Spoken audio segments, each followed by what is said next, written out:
Hello people! Welcome back to Basic Math 101. In this game, I'm gonna show you how to solve for the surface area and volume of some shapes.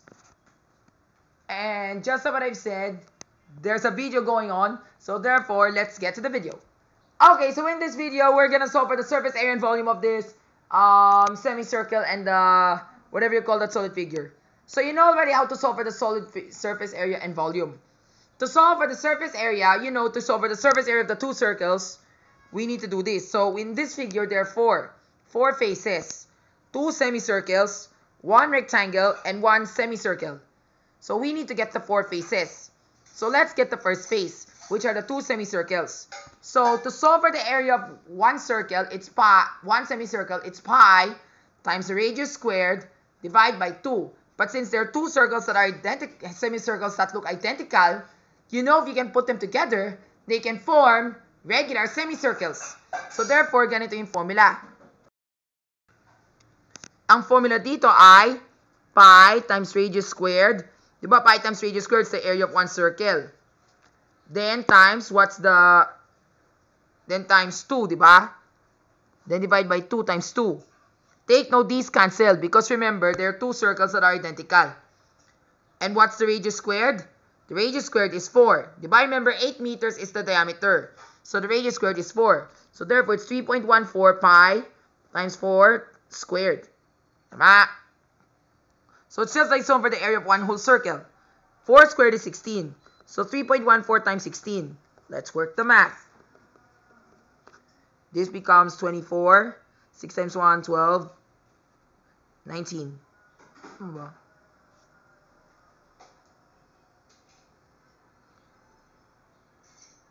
18 pala. 1824. Okay, 3.14 times 16. 4 times 6 is 24. This is 8. 18. So 1884, then 3.14. Then add the numbers. 12. Then, tama. 40.24. Am I right? Let's see. Diba remember 25 point... that's 50.24 pala. Kasi diba remember 25.12, that's 1. Tama, that's 3.14 times 8. Pero times 2, 50.24. So, yun ang area ng circle. 50.24. So, the area of two circles is 50.24 square meters. Alright? Square meters to, diba? Even this one.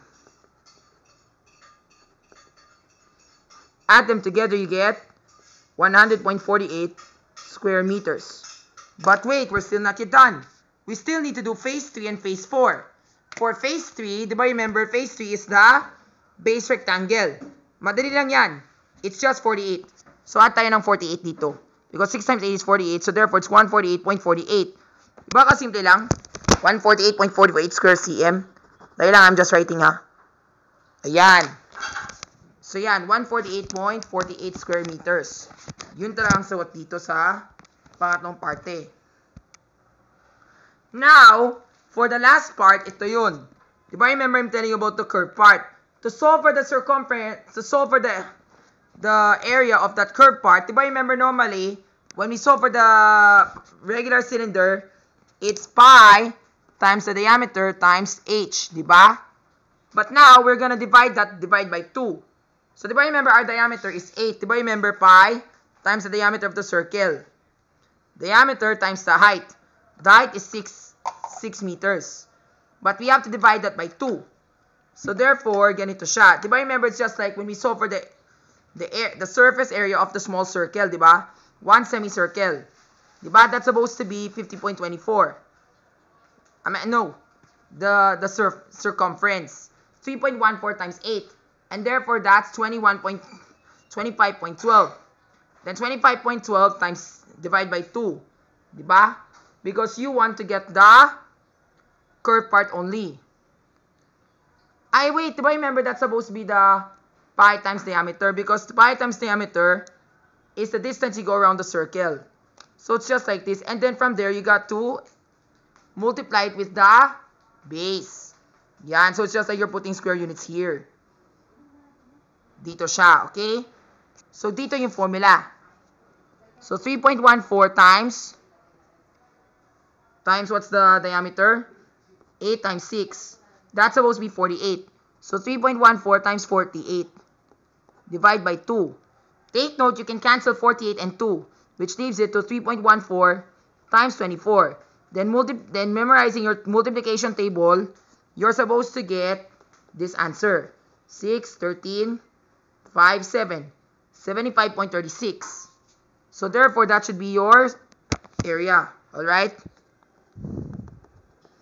Then we add 8,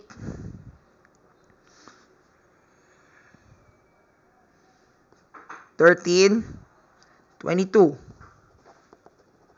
So therefore,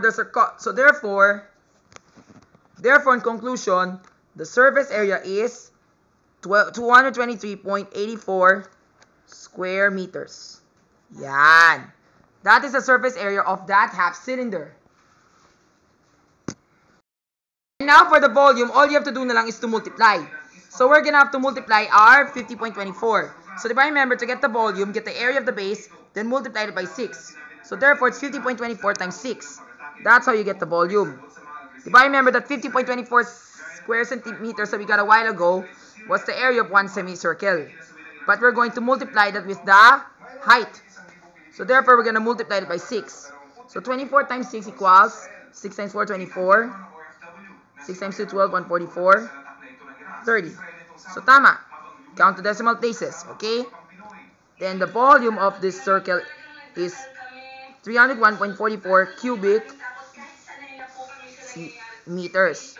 But if you want to convert that to cm, you know that 1 cubic meter is equivalent to, if I remember, jump the frog, so 100 cm. But we cube it, distribute. So therefore, it's going to be 1 million. So therefore, answer will be times 1 million. So add 6 zeros. Diba? 1, 2, 3, 4, 5, 6. Then, how many decimal places? 2, diba? 1, 2. So, we shift the decimal place. 1, 2, 3, 4, 5, 6. So, tama. So, therefore, answer is, the volume is 301, 440, and this one, cubic cm, which is also converted to ml. Yes. And then to convert that to liter, we have 1 liter is equivalent to 1,000 ml. Tama? But we have this 301,440,000 ml. We shift the decimal places 3 places to the left. So therefore, it's gotta be 301,440 liters of water. Yun. So that's our answer.